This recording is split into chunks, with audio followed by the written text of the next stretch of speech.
नमस्कार। सुबह के 10 बजने को है, वक्त हो चला है मॉर्निंग प्राइम टाइम बुलेटिन अपना बिहार का। मैं हूं शुभी मिश्रा आपके साथ और बुलेटिन की शुरुआत इस वक्त की बड़ी खबर के साथ करेंगे। पटना से बड़ी खबर आ रही है, जहां जक्कनपुर थाना क्षेत्र स्थित होटल ग्रैंड शिला में ठहरे एक रिटायर्ड ब्रिटिश अधिकारी की संदिग्ध परिस्थिति में मौत हो गई। मृतक की पहचान अजय कुमार शर्मा के रूप में हुई है, जो इंग्लैंड में बिजली विभाग से रिटायर्ड अधिकारी थे। वो बीते 18 जनवरी से होटल के कमरे नंबर 103 में ठहरे हुए थे। होटल कर्मियों के अनुसार रविवार को अजय कुमार शर्मा काम के सिलसिले में बाहर निकले हुए थे और शाम करीबन 4:28 पर होटल लौटे। कमरे में जाने के बाद उन्होंने भोजन नहीं करने की बात करते हुए सिर्फ फल मंगवाए थे। रात में आखिरी बार उन्होंने वाईफाई को लेकर रिसेप्शन पर कॉल किया। इसके बाद उनसे कोई संपर्क नहीं हो सका। सोमवार की सुबह से उनकी कोई भी गतिविधि नजर नहीं आने पर होटल कर्मियों ने दरवाजा खटखटाया, लेकिन अंदर से कोई जवाब नहीं मिला। बाद में उन्हें लेने आने वाले ड्राइवर के फोन के बाद पुलिस को सूचना दी गई। सूचना पर जक्कनपुर थाना पुलिस मौके पर पहुंची और कमरे का दरवाजा खुलवाया, जहां अजय कुमार शर्मा का शव मिला है। इस घटना की जानकारी मिलते ही सदर एएसपी मौके पर पहुंची हुई है। पुलिस ने होटल स्टाफ और मालिक से पूछताछ की है। सीसीटीवी फुटेज और एंट्री एग्जिट रजिस्टर की जांच की गई है। मृतक के सूटकेस से परिजनों से जुड़ी जानकारी मिली, जिसके आधार पर पुलिस ने उनके परिवार को सूचित किया है। फिलहाल मौत के कारणों का पता नहीं चल पाया है। शव को पोस्टमार्टम के लिए पीएमसीएच भेज दिया गया है। मृतक के पास से मिले दस्तावेज, भारतीय मुद्रा, पाउंड को जब्त कर सीजर लिस्ट तैयार की गई है। 18 तारीख को चेक इन किए थे, 18/1/2026 रात को 9:45 बजे। कितने लोग थे? सिंगल पर्सन है। कितने दिनों तक ठहरे थे? इधर इससे पहले हाँ, इससे पहले भी रहे हैं। स्टार्टिंग इनका अगस्त में है। कंटिन्यू आते थे? हाँ।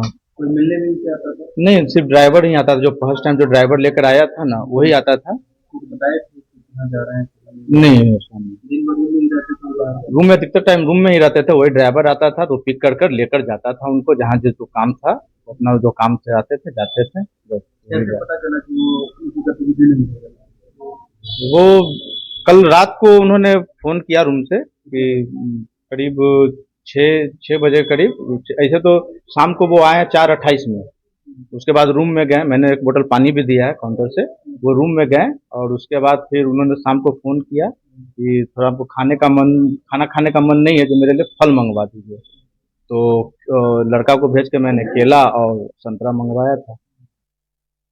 और देखिए, ये तस्वीरें हम आपको उसी होटल की दिखा रहे थे और उसी कर्मचारी की बातें भी आप सुन रहे थे, जिनके होटल में ये ब्रिटिश नागरिक ठहरे हुए थे। हालांकि उनकी मौत किस वजह से हुई, फिलहाल इस मामले में जांच पड़ताल युद्ध स्तर पर की जा रही है। बढ़ते आगे, नीट छात्रा संदिग्ध मौत मामले से जुड़ी इस वक्त की बड़ी खबर आपको बता रहे हैं। एसआईटी की टीम ने 6 संदिग्ध लोगों की डीएनए जांच के लिए गर्दनी बाग अस्पताल उसे लेकर आई है, जहां इन सभी का मजिस्ट्रेट की उपस्थिति में डीएनए सैंपल लिया गया है। डीएनए सैंपल लिए जाने के बाद एसआईटी की टीम सभी 6 संदिग्धों को अपने साथ लेकर रवाना हो गई है। आपको बता दें कि बीते दिनों फॉरेंसिक साइंस लैब एफएसएल ने अपनी रिपोर्ट सौंपी थी, जिसमें छात्रा के कपड़े में मेल स्पर्म मिलने की पुष्टि हुई थी। इसी रिपोर्ट के आधार पर जांच एजेंसियों ने आगे की कार्रवाई तेज कर दी है। पुलिस अधिकारियों का यह कहना है कि डीएनए रिपोर्ट आने के बाद इस मामले में अहम और बड़े खुलासे होने की संभावना है। दोषियों तक जल्द पहुंचने के लिए हर पहलू की बारीकी से जांच की जा रही है। तो 6 संदिग्धों का डीएनए सैंपल लिया गया है। गर्दनी बाग इन्हें ले जाया गया है, जहां डीएनए सैंपल इनके दिए जाएंगे और उसके बाद जांच पड़ताल की जाएगी। देखिए, इस पूरी खबर के अधिक जानकारी के साथ न्यूज 18 संवाददाता अमित लगातार हमारे साथ पटना से बने हुए हैं। अमित, क्या जानकारी है इस वक्त आपके पास? क्या ये सभी गर्दनी बाग पहुंच चुके हैं? सैंपल इनका लिया जा चुका है? क्या अपडेट आपके पास? बिल्कुल, देखिए, जो एसआईटी की टीम है वो सुबह ही इन 6 संदिग्धों को लेकर के गर्दनी अस्पताल पहुंची थी।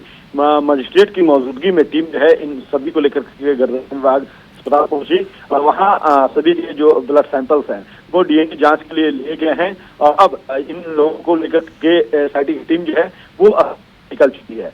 जो जानकारी मिली है एसआईटी के जो हमारे सूत्र हैं उनके अनुसार ये तमाम लोगों पर संदेह है। इसी संदेह के आधार पर अमित, संदेह की बात हो रही है तो हम आपसे ये भी जानना चाहेंगे, जो 6 संदिग्ध लोग हैं उनमें कौन कौन से शामिल हैं, क्या कोई जानकारी आपके पास?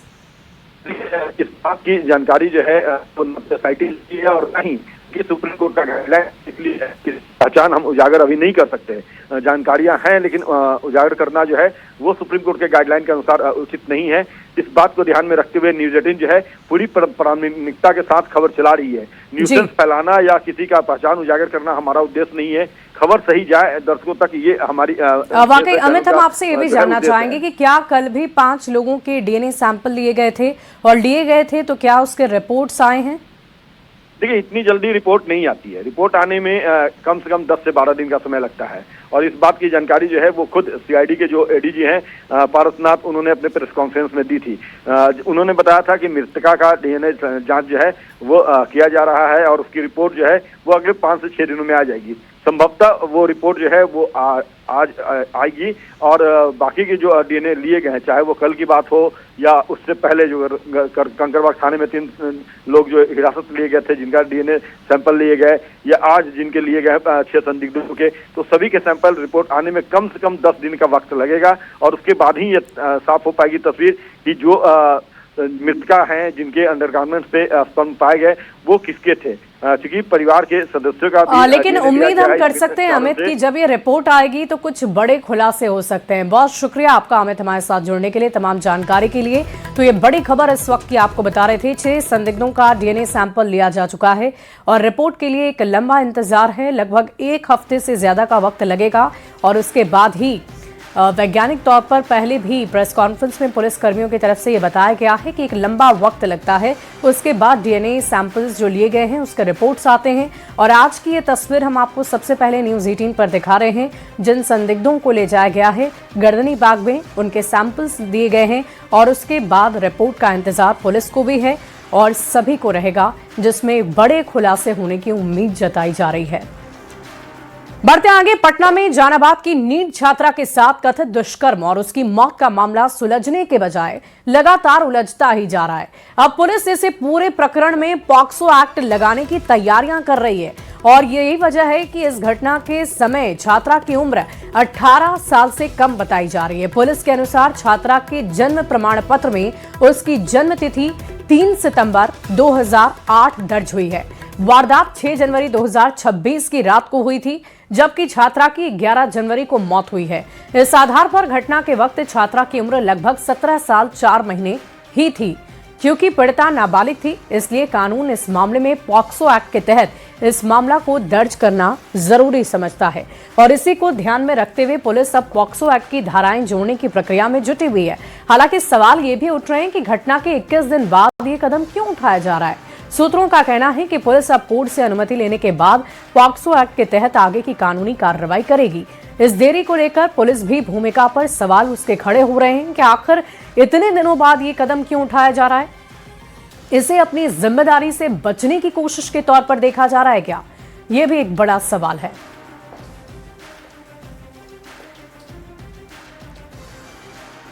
और इसी बीच एक और बड़ी खबर का रुख करते हैं। सिपाही भर्ती परीक्षा में शामिल होने वाले अभ्यर्थियों के लिए ये खबर बेहद अहम है। सावधान हो जाइए, क्योंकि नौकरी दिलाने के नाम पर ठगी करने वाले दलाल बाजार में सक्रिय हैं, घूम रहे हैं, और ये दलाल अभ्यर्थियों से 6 से 7 लाख रुपए की डिमांड करते हैं। फर्जी दस्तावेज पर एग्रीमेंट कराकर बहाली का झूठा भरोसा दिलाते हैं, और ऐसे ही 2 शातिर दलालों को पटना पुलिस ने गिरफ्तार किया है। ये कार्रवाई सिटी एसपी के नेतृत्व में की गई है। पुलिस जांच में ये खुलासा हुआ है कि ये दोनों आरोपी अब तक 70 से अधिक अभ्यर्थियों को अपने जाल में फंसा चुके थे। उनके महत्वपूर्ण दस्तावेज अपने पास रखे हुए थे। पटना पुलिस को इनपुट मिली थी, और इसी के आधार पर सिपाही शारीरिक भर्ती परीक्षा में कुछ अभ्यर्थियों को बहाली दिलाने के नाम पर दलालों ने मोटी रकम की मांग की है, वसूली की है, और इसी सूचना के आधार पर एक विशेष टीम का गठन किया गया। पुलिस टीम ने रुपसपुर थाना क्षेत्र और गर्दनीबाग इलाके में छापेमारी कर सबसे पहले बेगूसराय निवासी कुणाल कश्यप को गिरफ्तार कर लिया। उसकी निशानदेही पर पुलिस ने शास्त्री नगर इलाके में छापेमारी कर दूसरे आरोपी पुलिस ने आरोपियों के पास से बड़ी मात्रा में जाली स्टैंप पेपर, अलग अलग विभागों के फर्जी स्टैंप, 70 से अधिक अभ्यर्थियों के दस्तावेज, 11 एग्रीमेंट पेपर, 82 शैक्षणिक प्रमाण पत्र, करीबन 25 ब्लैंक और भरे हुए चेक, मोबाइल फोन समेत कई आपत्तिजनक सामानों की बरामदगी की है। 24 जनवरी 2026 को पुलिस को एक गुप्त सूचना मिली थी कि कुछ व्यक्तियों द्वारा बिहार पुलिस भर्ती परीक्षा की शारीरिक दक्षता परीक्षण के नाम पर धांधली की जा रही है। इसके सत्यापन के लिए और अग्रतर कार्रवाई के लिए SHO रूपसपुर के नेतृत्व में एक टीम बनाई गई थी और टीम द्वारा त्वरित कार्रवाई की गई और तकनीकी जो टीम थी उसके सहयोग से गर्दनीबाग थाना के अंतर्गत बिहार पुलिस भर्ती का जो शारीरिक दक्षता परीक्षण केंद्र है उसके पास से एक व्यक्ति जिसका नाम कुणाल कश्यप सन ऑफ रामप्रीत यादव है, जो बेगूसराय जिला का रहने वाला है, लेकिन वर्तमान में Mahendra post office Jaimangal Singh lodge में थाना सुल्तानगंज में किराए के मकान पर रह रहा है। इसको वहां से पकड़ा गया और पुलिस द्वारा जब इससे कड़ाई से पूछताछ की गई तो इसके द्वारा बताया गया कि केंद्रीय चयन परिषद सिपाही भर्ती परीक्षा में जो अभ्यर्थी शामिल होते हैं उनको नौकरी दिलाने के नाम पर ये लोग ठगी करते हैं। उनसे 6 से 7 लाख रुपया पर कैंडिडेट ये लोग वसूल करते हैं। बढ़ते आगे, छपरा के सोनपुर के सरिता हत्याकांड के 10 दिन बाद भी मुख्य आरोपी सत्येंद्र पुलिस की गिरफ्त से बाहर है। हालांकि इस मामले में एक अहम गिरफ्तारी हुई है जो एक दारोगा की है।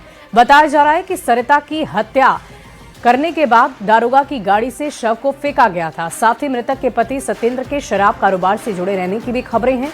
जानकारी के अनुसार सत्येंद्र उत्तर प्रदेश या नेपाल में छिपा हो सकता है। पुलिस उसकी गिरफ्तारी के लिए छापेमारी लगातार कर रही है।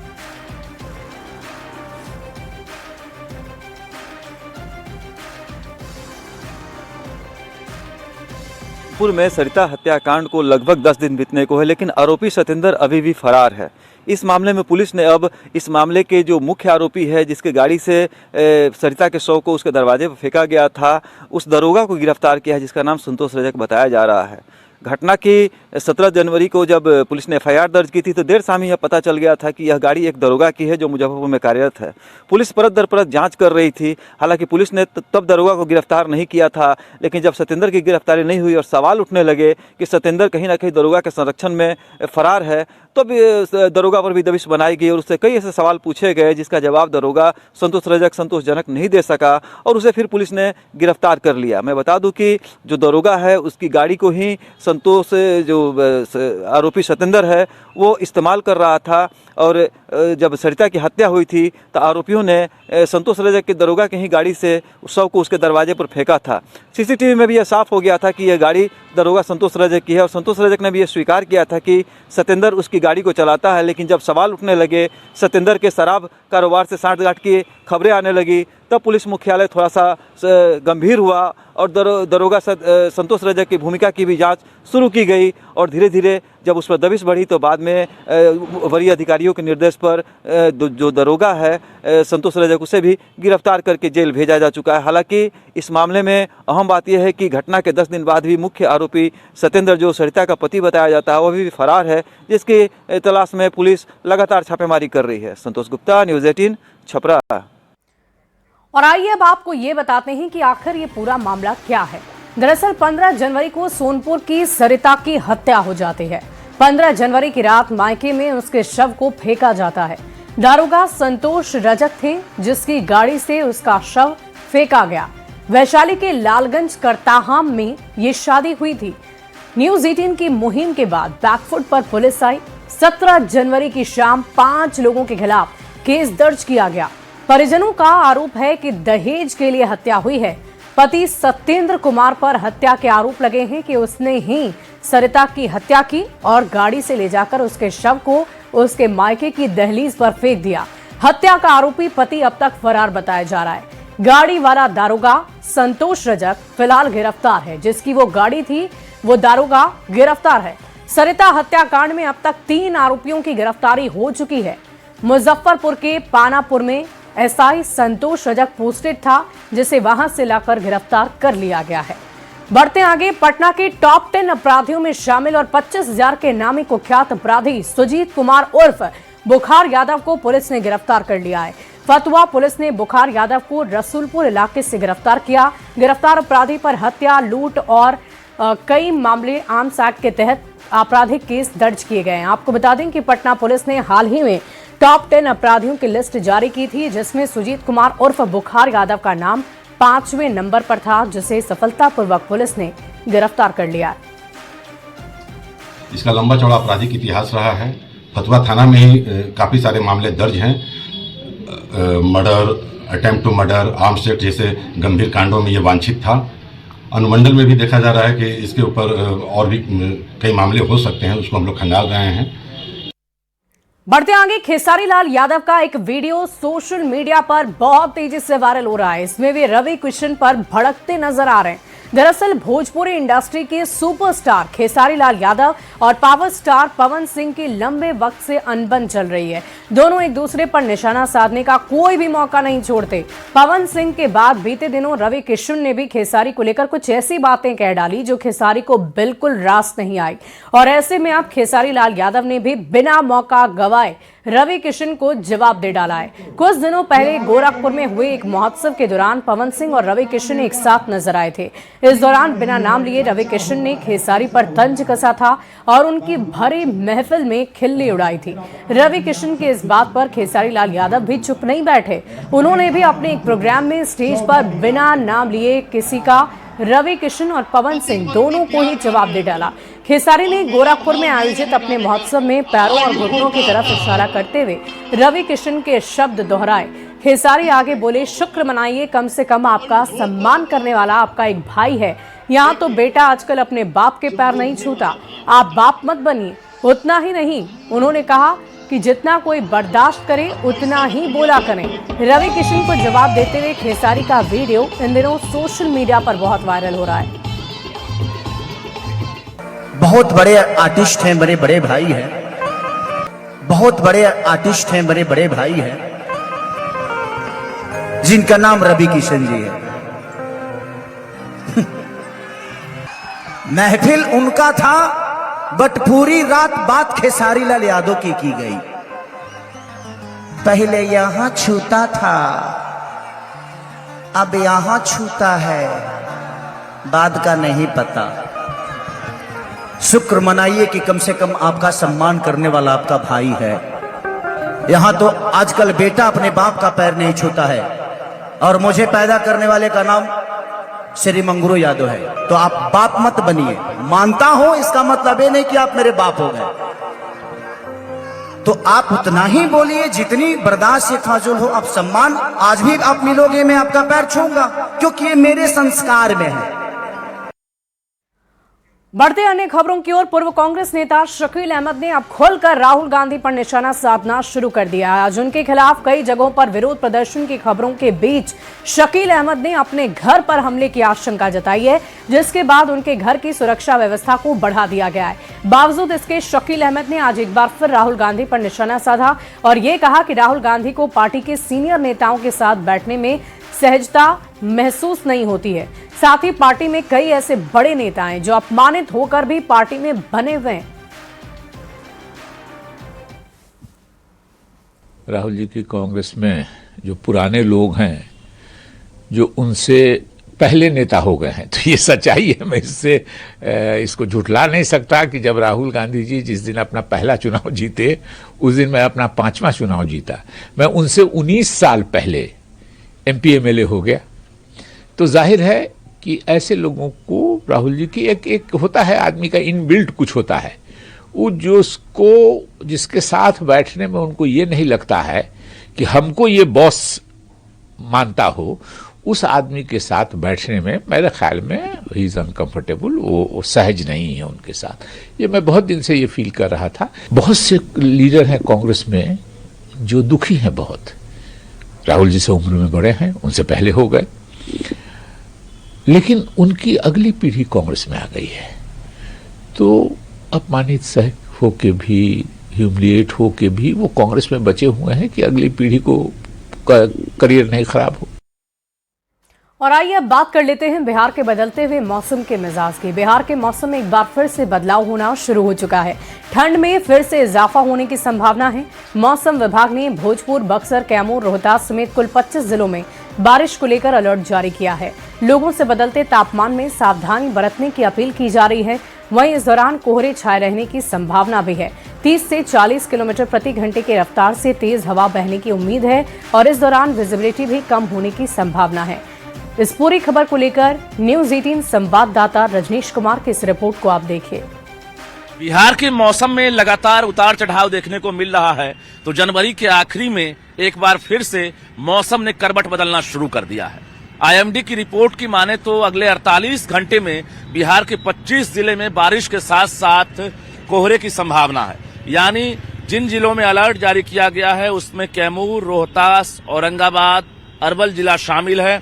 इसके अलावा जिन जिलों में येलो अलर्ट है उसमें पूर्वी चंपारण, पश्चिमी चंपारण, गोपालगंज, सीतामढ़ी, शिवहर समेत कुल 25 जिले हैं जहां पर बारिश के साथ साथ कोहरे की संभावना है। तो इस दौरान जो है हवा की रफ्तार 30 से 40 किलोमीटर प्रति घंटे से चलने की संभावना है और इसके अलावा जो विजिबिलिटी है यानी दृश्यता है उसमें भी काफी कमी रहेगी। लगभग 100 से 250 मीटर के बीच विजिबिलिटी रहने की संभावना है, जिससे हवाई सेवा, सड़क यातायात और रेल सेवा प्रभावित हो सकती है। तो कहीं ना कहीं अलर्ट जारी किया गया है और लोगों से एहतियात बरतने की अपील की गई है। पटना की बात करेंगे अगर तो पटना में देखिए सुबह का वक्त है, धूप जरूर खिली है लेकिन धूप में गर्मी का एहसास नहीं है और कनकनी का लगातार एहसास हो रहा है। ऐसे में कल से मौसम में बदलाव होगा और खासकर उत्तर बिहार के जो जिले हैं वहां पर कोहरे का ज्यादा प्रभाव देखने को मिलेगा। तो अभी लगभग 2 फरवरी तक ये जो मौसम है इसमें बदलाव लगातार देखने को मिलेगा और जो न्यूनतम तापमान है उसमें भी गिरावट की संभावना जताई गई है। कैमरामैन सुबोध के साथ रजनीश कुमार, न्यूज 18 पटना। और फिलहाल इस बुलेटिन में अभी के लिए बस इतना ही। आगे देखिए जोहार झारखंड।